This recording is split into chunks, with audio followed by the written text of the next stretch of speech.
অসুবিধা হবে।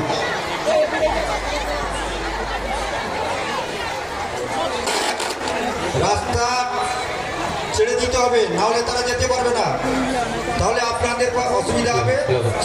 বাতাসা আপনারা কেউ পাবে, কেউ পাবে না। কেউ পাবে না বললে আমরা কিন্তু শুনছি না।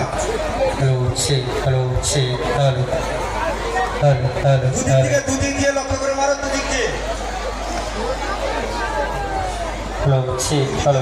বাতাসা ছুঁবেন দুদিকে। ও সুভাষবাবু এদিকে, এদিকে পায়নি। হ্যাঁ এদিকে, হ্যাঁ এদিকে দেখো। দুদিক দিয়ে লক্ষ্য করে বাতাসা ছুঁড়বেন যেন সবাই পায়।